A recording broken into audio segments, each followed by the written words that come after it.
محبت بنی راکھ کس نمبر 8۔ سرزراب یہ ایک خاص قسم کا قہوہ ہے، اس سے بخار جلدی اتر جاتا ہے۔ رائما نے سرزراب کو کہا، میں نے آپ کو یہ لانے کے لیے کہا تھا کیا؟ اور آپ کو کس نے بتایا کہ مجھے بخار ہے؟ زراب علی شاہ نے غصے میں رائما کو کھا جانے والی نظروں سے دیکھا تھا۔ وہ سرزراب میں رائما کی تو جان نکل گئی تھی۔ اسے ایسے لگ رہا تھا کہ اس کے جسم میں جان ہی نہیں رہی۔ اسے اپنی حرکت پر افسوس ہو رہا تھا۔ اس کا دل چاہ رہا تھا کہ وہ زور زور سے روئے، پر اپنے آپ پر قابو رکھا ہوا تھا۔ رائما کو کچھ سمجھ نہیں آ رہی تھی کہ کیا کہے۔ اب آپ یہاں میری شکل کیوں دیکھ رہی ہیں؟ جائیں یہاں سے۔ زراب علی شاہ نے رائما کو دروازہ کی طرف اشارہ کرتے ہوئے کہا۔ اوکے سر زراب، میں یہ لے جاتی ہوں۔ رائما نے ٹیبل سے کپ اٹھایا اور جانے کے لیے مڑی۔ رکے مس رائما۔ زراب علی شاہ کی آواز سے رائما رک گئی۔ یہ کپ یہاں رکھ دیں اور جائیں، اپنا کام مکمل کریں، اور آئندہ یہ سب کرنے کی ضرورت نہیں۔ سمجھ آ گئی نا آپ کو؟ جی سر زراب۔ اوکے۔ رائما بغیر کچھ کہے وہاں سے نکل آئی۔ زراب علی شاہ نے ہاتھ پکڑے ہوئے پین کو زور سے ٹیبل پر مارا۔ کیا ہے یہ سب؟ ایک چائے کا کپ ہی لے کر آئی تھی، کیوں بول پڑا اس پر؟ اس کا معصوم چہرہ زراب علی شاہ کی آنکھوں کے سامنے گھوم رہا تھا۔ زراب علی شاہ اپنے رویے پر شرمندہ تھا۔ اس کو آج پہلی بار اپنے غلط رویے کا احساس ہوا تھا۔ بھلا کوئی زمانہ ہی نہیں ہے، میں نے سوچا کہ گھر میں اکیلے ہوں گے، پتہ نہیں کسی نے دھیان رکھا بھی ہوگا کہ نہیں، اس لیے قہوہ لے کر گئی تھی۔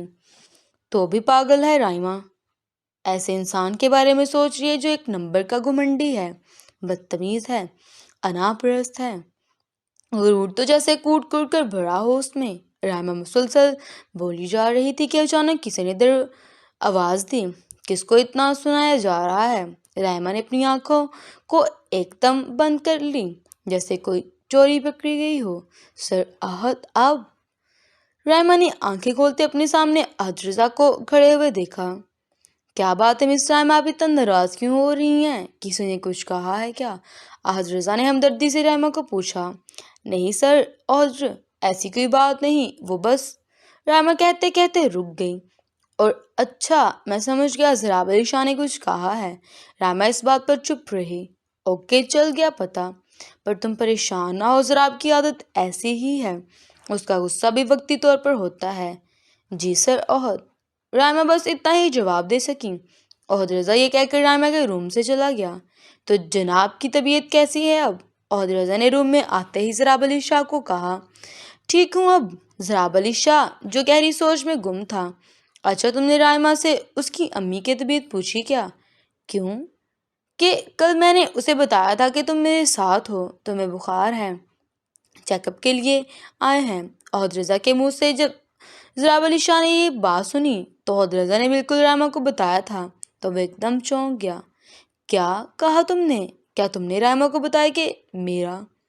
ہاں میں نے بتایا تھا، کیوں نہیں بتاتا بتانا چاہیے تھا کیا؟ احد رضا نے حیرت سے زراب علی شاہ کی طرف دیکھتے ہوئے کہا۔ نہیں یار، یہ کیا ہو گیا مجھ سے؟ میں بلا وجہ اس پر بول پڑا۔ زراب علی شاہ نے کرسی پر ٹیک لگاتے ہوئے کہا۔ اچھا اس لیے وہ… احد رضا کہتے کہتے رک گیا۔ ویسے زراب تم بھی کمال کرتے ہو، اتنی سی بات پر بول کے اسے… کیوں اس کو بھی یہاں سے بھگانے کا ارادہ ہے کیا تمہارا؟ احد رضا نے زراب علی شاہ کو غور سے دیکھا جو کچھ اپسٹ سا لگ رہا تھا۔ نہیں احد، ایسی بات نہیں ہے، تمہیں پتا تو ہے کہ مجھے ان باتوں کی عادت نہیں ہے، بس ہو گیا۔ اس بیچاری کو تو امی کی طبیعت بھی نہیں ٹھیک، تو اوپر سے تم نے اسے سنا بھی دی۔ احد رضا نے زراب علی شاہ کو اس کی غلطی کا احساس دلاتے ہوئے کہا تھا۔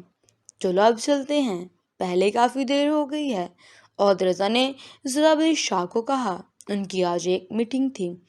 ہاں ٹھیک ہے تم چلو، میں آتا ہوں، زراب علی شاہ نے احد رضا کو کہا، اور احد رضا وہاں سے اٹھ گیا۔ روم سے نکلتے ہوئے زراب علی شاہ نے رائما کے روم کی طرف دیکھا۔ کچھ قدم ہی آگے گیا پر وہی رک گیا۔ اس کے اندر ہمت نہیں تھی یا اس کی ایگو نے اسے آگے نہیں جانے دیا تھا۔ سارے راستے زراب علی شاہ یہی سوچتا رہا۔ وہ چپ تھا پر اس کے اندر کا انسان اسے ملامت کرتا رہا تھا۔ کیا ہو گیا ہے ضراب علی شاہ؟ تجھے کیوں اتنا کسی کے بارے میں سوچ رہا ہو؟